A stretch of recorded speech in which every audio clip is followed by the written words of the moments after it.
বিসমিল্লাহির রহমানির রহিম। প্রিয় শিক্ষার্থী, সালামু আলাইকুম রহমতুল্লাহ। আমি মোহাম্মদ আশিক ইফাত, আপনাদের ইংলিশ ডিপার্টমেন্টের লেকচারার। তো আজকে আপনাদেরকে যেটা পড়াবো সেটা হচ্ছে ইংলিশ ফার্স্ট পেপারের এই বইটা, যে বইটা দেখতে পাচ্ছেন, এটা মূলত স্লাইড চেঞ্জ, কিছুটা চেঞ্জ কীরকম হয়েছে। যেমন ধরেন যে আমি এটা যদি উল্টাই, কনটেক্সটটা যদি উল্টাই, যেমন ধরেন গত ক্লাসে বলেছিলাম আপনাদেরকে এইখানে 15টা লেসন আছে, কিন্তু কি চেঞ্জ হয়েছে, অর্থাৎ গতবার যে বইটা ছিল তার থেকে কি চেঞ্জ হয়েছে আমি সেটাই আপনাদেরকে দেখাচ্ছি। যেমন ধরেন এই লেসনটা প্রথম ইউনিট 1-এর প্রথম লেসনটা এইখানে ছিল না, এটা দ্বিতীয় নাম্বারে ছিল আর কি। দ্বিতীয় নাম্বার, অর্থাৎ লেসন 1টা গত বছরের বইতে লেসন 2-তে ছিল। তো এই লেসন 2-তে ছিল, মানে লেসন 2টা লেসন 1-এ চলে গিয়েছে। পার্থক্য হচ্ছে এটাই, মানে গতবারের বা পুরনো বইটা হুবহু সেম, মানে 17, 18, 19-এ যে বইটা ছিল, 20-এ যে বইটা আসছে হুবহু সেম। এবং এখানে আপনারা যেটা করতে পারবেন সেটা হচ্ছে, এই যে জাস্ট গত বইয়ে এই লগোটা ছিল না, মুজিব শতবর্ষ, এইবারে অ্যাড হয়েছে। তো আপনারা চাইলে গতবারের পুরনো বইটাও সংগ্রহ করতে পারেন, অথবা লাইব্রেরি থেকে প্রথম পত্রের এই বইটা আপনি সংগ্রহ করে নিতে পারেন। এছাড়াও অনেকেই প্রশ্ন করে আপনারা মডেল কোয়েশ্চেন বা মডেল গাইড কি কিনবেন। তো এই ক্ষেত্রে মডেল কোয়েশ্চেন আপনাদেরকে একটা লিস্ট কলেজ থেকে দিয়ে দেওয়া হয়েছে। আপনারা চাইলে কলেজের লিস্ট অনুসারে বই নিতে পারেন, অথবা আমাকে যদি বলতে বলেন, আমি বলবো যে কাজল ব্রাদার্সের যে বইটা আছে আপনি সেটা নিতে পারেন, অথবা নবদূতের যে বইটা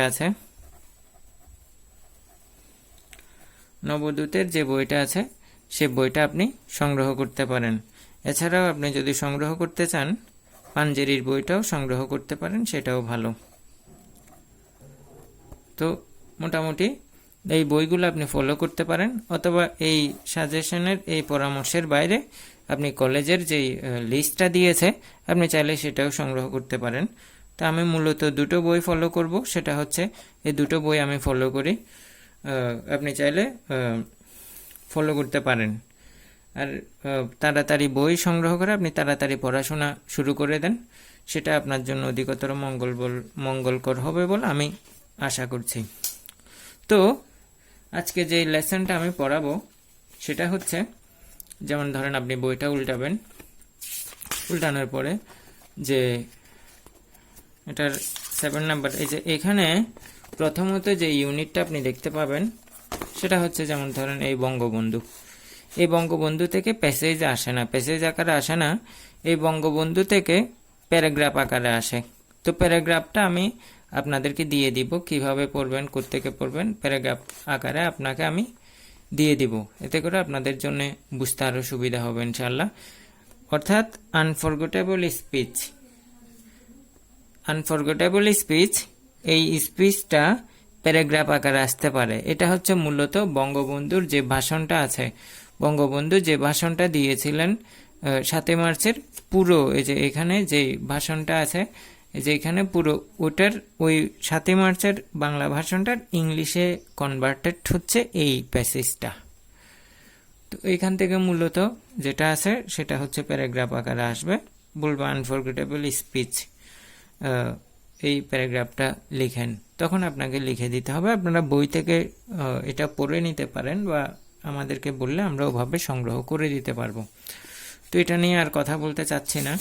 এরপর আমরা চলে যাব বোর্ড বইয়ের এই বিষয়গুলো। যেমন ধরেন, এখন চলে আসলাম অ্যাপারথেইড ম্যান্ডেলা। যেমন ধরেন আপনারা এই ম্যান্ডেলা সম্পর্কে আমি পড়ার পাশাপাশি আপনাদেরকে বলে দিচ্ছি এই ম্যান্ডেলাতে এখান থেকে কি প্রশ্ন আসতে পারে সেগুলো আপনার সাথে আলোচনা করি। আপনারা যেমন 9-10-এ পড়ে এসেছেন যে এই যে এই ধরনের প্যাসেজ থেকে কি দিবে, প্যাসেজ থেকে মূলত এমসিকিউ দিবে, আরেকটা হচ্ছে অ্যান্সার কোয়েশ্চেন দিবে, অ্যান্সার কোয়েশ্চেন দিবে, আর মূলত যেটা দিবে সেটা হচ্ছে এইখান থেকে আসতে পারে ফ্লোচার্ট অথবা ট্যাবল আসতে পারে, ফ্লোচার্ট অথবা ট্যাবল আসতে পারে। তো প্রিয় শিক্ষার্থী, আমরা আজকে যে প্যাসেজটা পড়ব, এই প্যাসেজটা পড়ার সাথে সাথে আমরা যেটা করব, এই তিনটা আইটেমের প্রিপারেশন আমরা নিয়ে ফেলার চেষ্টা করব। এতে করে আমাদের তিনটা প্রিপারেশন হয়ে গেলে তাহলে প্যাসেজটা আমাদের পূর্ণাঙ্গ ভালোভাবে পড়া হবে। তো এইখানে দেখেন যেটা বলছে জোহানেসবার্গ, অর্থাৎ এটা একটা প্লেসের নাম। জোহানেসবার্গ হচ্ছে সাউথ আফ্রিকার একটা প্লেসের নাম। রয়টার্স, আমরা যেমন এই জোহানেসবার্গ রয়টার্স, আমরা যেমন ধরেন বিভিন্ন ধরনের যেমন রয়টার্স এই শব্দটা আমরা কিন্তু অনেকবার শুনেছি। এটা একটা সংবাদ সংস্থার নাম। যেমন ধরেন আমাদের এখানে বিডি নিউজ আছে, প্রথম আলো আছে, এই ধরনের। তো এটা একটা সংবাদ সংস্থার নাম। এখনও আপনারা শুনে থাকবেন, যে কোনো জায়গায় রয়টার্স নাম কিন্তু আপনি শুনেছেন। তো এখানে দেখেন জোহানেসবার্গ রয়টার্স, অর্থাৎ আপনারা পত্রিকায় রিপোর্ট পড়তে গেলে দেখবেন ওইখানে কি মানে যে রিপোর্ট করেছে সে কোন জায়গা থেকে করেছে, তার নাম ইত্যাদি দিয়ে থাকে। তো সাউথ আফ্রিকান নিয়ম অনুসারে প্লেসের নাম দিতে হবে, সংবাদ সংস্থার নাম দিতে হবে, এটা হচ্ছে তাদের নিয়ম। আর এই যে প্যাসেজটা দেখছেন পরবর্তী পৃষ্ঠায়, বিশাল একটা প্যাসেজ, এটা হচ্ছে পত্রিকার একটা রিপোর্ট, ওই পত্রিকার একটা রিপোর্ট যেটা সংগ্রহ করা হয়েছে এবং সেটা এখানে দিয়েছে তার সম্পর্কে জানার জন্য। এই নেলসন ম্যান্ডেলা সে প্রায় 30 বছর ধরে জেলে ছিল। 30 বছর ধরে জেলে ছিল কারণ কি, সে সারা জীবন কি করেছে, সে স্ট্রাগল করেছে এগেইনস্ট অ্যাপার্থেইড, অর্থাৎ অ্যাপার্থেইডের বিরুদ্ধে সারা জীবন সে স্ট্রাগল করেছে। অ্যাপার্থেইড শব্দের অর্থ কি, বর্ণ বৈষম্যের বিরুদ্ধে স্ট্রাগল করার ফলে প্রায় 30 বছরের মতো 3 ডিকেডস অ্যাবাউট তাকে জেলে থাকতে হয়। তো এরপরে সে জেলে থাকা অবস্থায় জেল থেকে বের হওয়ার পরে সে সাউথ আফ্রিকার প্রেসিডেন্ট নির্বাচিত হয়, সেটা প্রায় 1994 সালে। তো 1994 সালে সে কিন্তু 1993 সালে প্রেসিডেন্ট নির্বাচিত হয়। 94 সালে কিন্তু সে তার একটা ফ্রেন্ড ছিল যে তাকে ওই আপনার জেল থেকে বের হওয়ার জন্য সহযোগিতা করেছিল, তার সাথে ওই যে তার নাম হচ্ছে FW ডি ক্লার্ক, সে একইভাবে যৌথভাবে তার সাথে নোবেল পেয়েছিল। অর্থাৎ FW ডি ক্লার্ক আর নেলসন ম্যান্ডেলা যৌথভাবে 1994 সালে নোবেল পেয়েছিল। তো এখন আমরা পড়া শুরু করি। আবার বলে দিচ্ছি, এই পড়ার সাথে সাথে আমরা মাথায় যেটা রাখবো সেটা হচ্ছে কি, এখানে আমরা 3 ধরনের প্রিপারেশন নিব। একটা হচ্ছে MCQ অর্থাৎ মাল্টিপল চয়েস, 4টা দেওয়া থাকবে, 4টি অপশন দেওয়া থাকবে। 4টি অপশন থেকে আপনি একটি অপশন বেছে নিতে হবে। প্রতিটার জন্য 1 মার্কস করে পাবেন। 5টার জন্য 5 × 1 সমান কত, 5 পাবেন।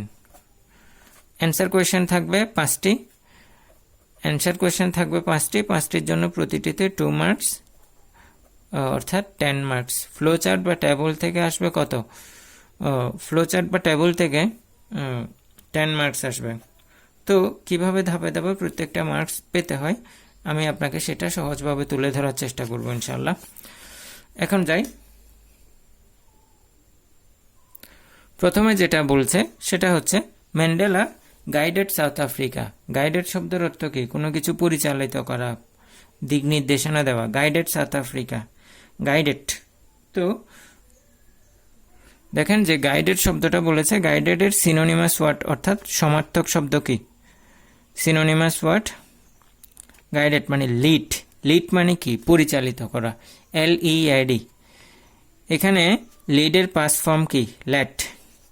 লিডের পাস্ট ফর্ম হচ্ছে লেট, অর্থাৎ ম্যান্ডেলা সাউথ আফ্রিকাকে পরিচালিত করেছে ফ্রম দ্য শেকেলস অফ অ্যাপার্থেইড। শেকেল শব্দের অর্থ কি, বন্ধন, বন্ধন। শেকেল শব্দের অর্থ শিকল আর কি, যেটাকে বল, অর্থাৎ বর্ণবৈষম্যর শিকল থেকে, অ্যাপার্থেইড মানে বর্ণবৈষম্য, বর্ণবৈষম্যর শিকল থেকে সে ম্যান্ডেলা সাউথ আফ্রিকাকে পরিচালিত করেছে কোথায়? টু আ মাল্টিরেশিয়াল ডেমোক্রেসি, অর্থাৎ বহুমুখী গণতন্ত্রের পথে পরিচালিত করেছিলেন। As an icon of piece and reconciliation who came to embody the struggle for justice around the world. As an icon of piece, as an icon of piece. Icon শব্দের অর্থ কি? বাংলা শব্দগুলো আপনারা বলার সাথে সাথে ভিডিওটা পজ করে লিখে নেবেন। আইকন শব্দের অর্থ প্রতিমূর্তি বা মূর্ত প্রতীক, অর্থাৎ শান্তির মূর্ত প্রতীক হিসেবে। As an icon of piece and reconciliation. Reconciliation শব্দের অর্থ কি? পুনর্মিলন। পুনর্মিলন মানে দুই বন্ধুর মধ্যে ঝগড়া হয়েছে, ঝগড়াটা সে মিলিয়ে দেয়, পুনর্মিলন এটাকে বলে। As an icon of piece and reconciliation who came to embody, যে বাস্তবে রূপ দিয়েছে। এম্বডি শব্দের অর্থ কি? কোনো কিছু বাস্তবে রূপ দান করা, মূর্ত করা বা বাস্তবে রূপ দেওয়া। The struggle for justice around the world. সে আপনার একজন মূর্ত প্রতীক হিসেবে পিস, শান্তি এবং পুনর্মিলনের মূর্ত প্রতীক হিসেবে হু কেম টু এম্বডি, সে বাস্তবে রূপ দিয়েছে। যে স্ট্রাগলটা করেছে সেই স্ট্রাগলকে সারা বিশ্বে বাস্তব রূপ দিয়েছে। অর্থাৎ সে কিসের জন্য স্ট্রাগল করেছে? অর্থাৎ অ্যাপার্থেইড বা বর্ণ বৈষম্যের বিরুদ্ধে স্ট্রাগল করেছে এবং এই স্ট্রাগলটা সে সারা বিশ্বের মধ্যে ছড়িয়ে দিয়েছে। তো এখন দেখেন এখানে শেকেলস, এখানে সিনোনিমাস ওয়ার্ড, অর্থাৎ আপনার পরীক্ষায় আসবে যে বলবে কি এই যে শেকেল শব্দটা বললো, এই শেকেল শব্দের সিনোনিমাস ওয়ার্ড কোনটা? অর্থাৎ এমসিকিউতে প্রশ্ন কিভাবে আসে, আমি আপনাকে একটা এক্সাম্পল বলি। এই শেকেল নিয়ে যদি প্রশ্ন করে, হুবহু বোর্ডে প্রশ্ন এভাবে আসে, আপনাকে আমি দেখিয়ে দেই। যেমন ধরেন যে what could be the closest meaning, what could be the closest meaning, what could be the closest meaning for the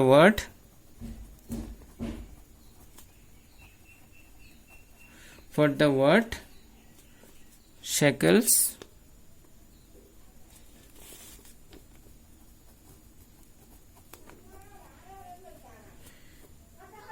in line 1। অর্থাৎ এক নাম্বার লাইনে এই শেকেল শব্দ দ্বারা কি বুঝিয়েছে, এটা একটা প্রশ্ন। তো আপনাকে এখানে চারটা অপশন দিতে পারে। চারটা অপশনের মধ্যে যেমন ধরলাম সিক দিতে পারে, 2 নাম্বার ধরলাম যে এনকারেজমেন্ট দিতে পারে,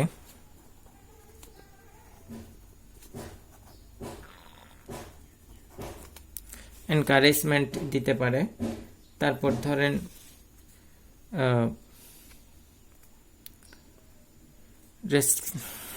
আপনার ধরেন যে এনসার্কেল দিতে পারে, তারপর ধরেন যে আপনি ধরেন ডিস্টেন্স, এভাবে বলবে বন্দি। তো ডিস্টেন্স ইত্যাদি ভাবে দিবে, আপনাকে সঠিক উত্তরটা লিখতে হবে। এখানে এন্ড সার্কেল হবে, অর্থাৎ চারদিক থেকে শৃঙ্খলে আবদ্ধ, এন্ড সার্কেল বলে। ওই অ্যাপার্থেইড মানে শিকেলস মানে, এই যে শিকেল শব্দের অর্থ হচ্ছে এন্ড সার্কেল।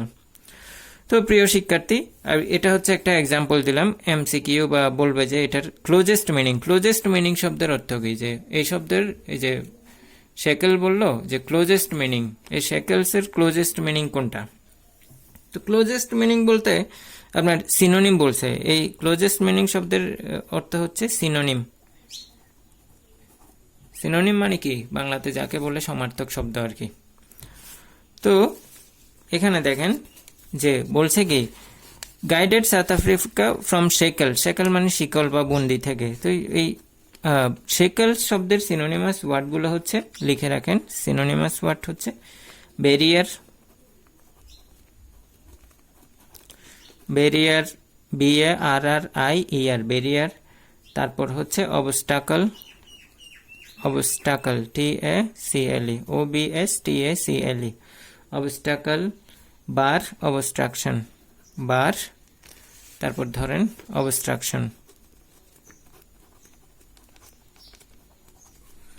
তো স্যাকেল যে সেকেল শব্দের আপনার যদি ক্লোজেস্ট মিনিং বলে যে কোনো একটা আপনি বসিয়ে দিবেন। অফ অ্যাপার্থেইড, অ্যাপার্থেইড শব্দের অর্থ কি? বর্ণ বৈষম্য। তো এই অ্যাপার্থেইড শব্দেরও সিনোনিম লিখে রাখেন, সেগ্রিগেশন,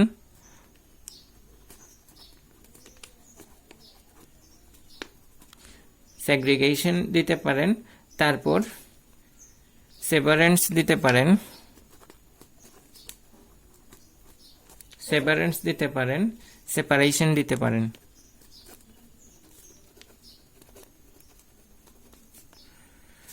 টু মাল্টিরেশিয়াল ডেমোক্রেসি, মাল্টিরেশিয়াল শব্দের অর্থ কি? বহুমুখী। আইকন শব্দের অর্থ কি? মূর্ত প্রতীক, অর্থাৎ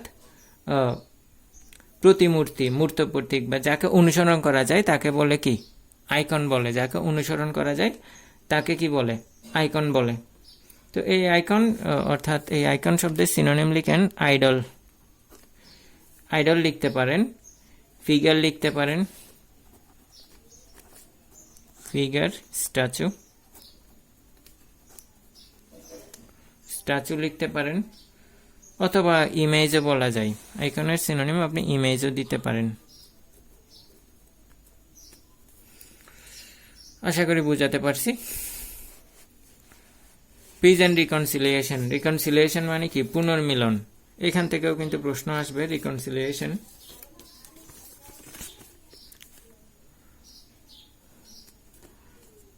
রিকনসিলিয়েশন থেকে রিকনসিলিয়েশনের সিনোনিমাস ওয়ার্ড আপনি লিখে রাখেন, reconciliation, unification,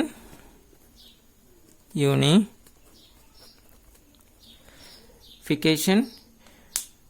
adjustment,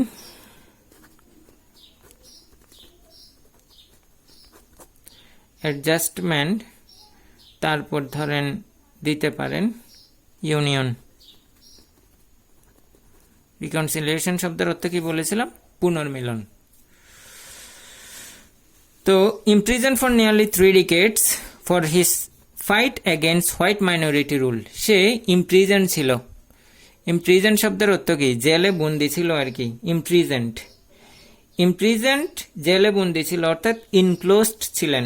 enclosed, imprison লিখে রাখেন, ইনক্লোজড অর্থাৎ জেলে বন্দি ছিলেন। ইমপ্রিজন, ইনক্লোজড, কনভিক্টিভ, কনভিক্টিভ, কনফাইন, কনফাইন মানে আবদ্ধ থাকা, কনফাইন্ড, সবগুলো হচ্ছে সিনোনিমাস ওয়ার্ড। যেটাতে অ্যান্টোনিম আসতে পারে সেটা আমি বলে দিব। Imprison for nearly 3 decades, say nearly শব্দের অর্থ কি? প্রায়। 3 decades, ডিকেডস মানে কি? দশক। এক ডিকেড সমান কত বছর? 1 decade সমান, ডিকেড শব্দের অর্থ 10 বছর আর কি। ডিকেড, 1 decade সমান 10 years। তো বলছে যে সে নিয়ারলি, সে প্রায় ইমপ্রিজন, সে জেলে আবদ্ধ ছিল, সে জেলে আবদ্ধ ছিল নিয়ারলি 3 decades, প্রায় 30 বছর। 3 decades, এক ডিকেড সমান যদি 10 বছর হয়, 3 decades সমান কত বছর? 3 into 10, অর্থাৎ 30 বছর। কিন্তু 30 বছর পুরোপুরি ছিলেন না, নিয়ারলি বলছে, অ্যাবাউট বলছে। নিয়ারলি মানে প্রায়, মানে নিয়ারলি 3 decades সে জেলে আবদ্ধ ছিল। কেন? For his fight against white minority rule, যেহেতু সে হোয়াইট মাইনরিটি রুল, হোয়াইটরা মাইনরিটির উপর যেই রুল চালাতো, আইন চালাতো, তার বিরুদ্ধে স্ট্রাগল করার জন্যে সে প্রায় 30 বছরের মতো কোথায় ছিলেন? তিনি জেলে ছিলেন। তো মাইনরিটি মানে কি? সংখ্যালঘু। মাইনরিটি মানে সংখ্যালঘু, অর্থাৎ হোয়াইটরা মানে মাইনরিটি যারা, ওদের উপর ওই যে যারা ব্ল্যাক ছিলেন তাদের উপর যে রুল চালাতো, অমানবিক নির্যাতন চালাতো, তার বিরুদ্ধে এগেনস্টে স্ট্রাগল করার কারণে তাকে কি নিয়ারলি 3 decades, প্রায় 30 বছর জেলে বন্দি থাকতে হয়েছিল। তো এখানে দেখেন মাইনরিটি, এই মাইনরিটি যে শব্দটা আছে কোথায়? এই মাইনরিটির কয়েকটা সিনোনিমাস ওয়ার্ড আপনারা লিখে রাখেন। যেমন ধরেন মাইনরিটির আপনাকে সিনোনিমাস ওয়ার্ড বলতে পারে, যেমন ধরেন ইনফেরিয়রিটি,